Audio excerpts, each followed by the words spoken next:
তায়েফের ময়দানে আমার রাসূল রক্ত দিয়েছেন। আমি সেই তায়েফ সফর করেছি। সেই তায়েফ, আমি তায়েফের ইতিহাস হাদিসে পড়েছি, চোখে দেখি নাই। তায়েফের চিত্র নিজের চোখে দেখে প্রাণ করে কেঁদেছি, যেখানে রাসূলের রক্ত পড়েছে।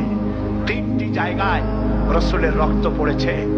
সবচাইতে বেশি রক্ত পড়েছিল যে জায়গাটিতে, সেই জায়গায় প্রাণ ভরে কেঁদেছি। আমার স্ত্রী আমার সাথে ছিলেন। আমি তায়েফে গিয়ে লোকেরা আমাকে যখন বলল বিশ্রাম নিতে, আমি বললাম না, বিশ্রাম করব না, আগে আমারে নিয়ে যাও। আমার রাসূলকে মারছিল যে রাস্তাটায়, ওই রাস্তাটা আমার আগে দেখাও। 3 দিনের না খাওয়া, রাস্তার 2 দিকে কাফেরেরা দাঁড়ানো, চতুর্দিক থেকে পাথর মারা শুরু করে দিল। আহারে, এমন সুন্দর চেহারার মানুষ দেখে কেমনে মারল তারা। হুজুর পড়ে গেলেন, ওরা কাফেরেরা এসে জোর করে ধাক্কা মেরে হাঁটালো। আবার হুজুর পড়ে গেলেন, বেহুশ হয়ে পড়লেন। আবার ওরা উঠাইয়া জোর করে আবার হাঁটালো। তৃতীয় শেষ জায়গায় গিয়ে হুজুর বেহুশ হয়ে পড়ে গেলেন। শরীর থেকে সবচাইতে বেশি রক্ত পড়েছে সেখানে।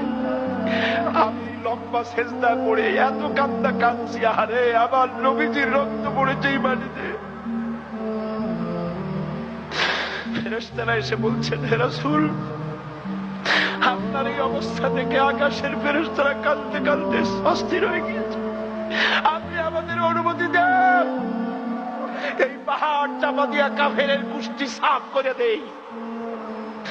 আমার নবীজি বললেন, না, আমি তা বলবো না। আমি তো পৃথিবীর মানুষকে প্রতিশোধ দিতে আসি নাই। আমি যদি হুকুম করি আর আমার হুকুম মতো সবগুলি যদি পাথর চাপা দিয়ে মারিয়ে ফেলে দাও, তাহলে আমি কালকারে পৌঁছাবো লা ইলাহা ইল্লাল্লাহু মুহাম্মাদুর রাসূলুল্লাহ।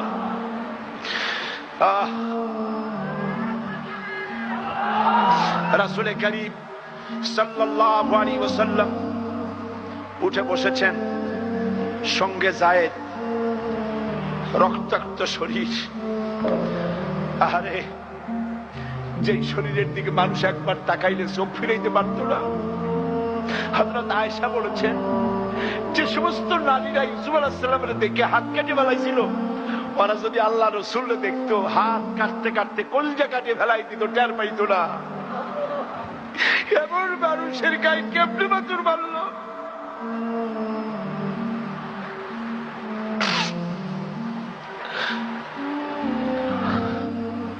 রাসূল কারীম সাল্লাল্লাহু আলাইহি ওয়াসাল্লাম বসে আছেন, শরীর থেকে রক্ত ঝরছে। বুখারী শরীফে এসেছে, আত্তাস নামক এক যুবক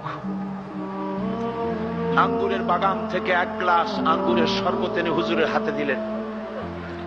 এত কষ্টের পর 3 দিনের না খাওয়া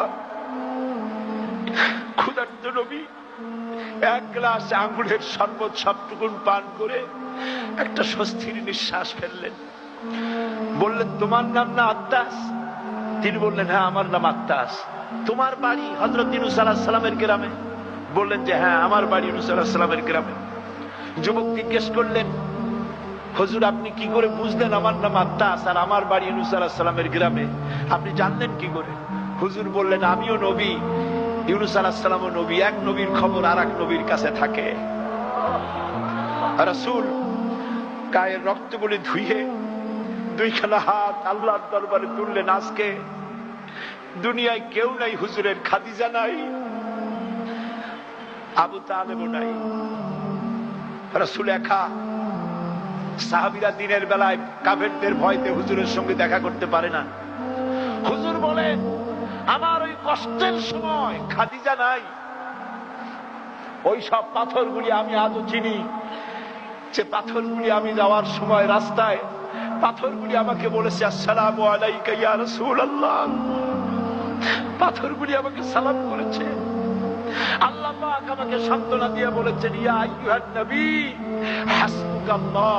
ও নবী, কোন চিন্তার কারণ নাই, আমি আল্লাহ তোমার জন্য যথেষ্ট। তুমি আমার চোখের সামনে।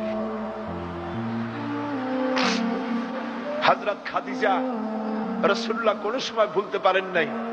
হযরত খাদিজার কথা হুজুর বলেছেন, আকাশের নিচে জমিনের উপরে খাদিজার চাইতে উৎকৃষ্ট উত্তম মহিলা আকাশের নিচে জমিনের উপরে আর নাই।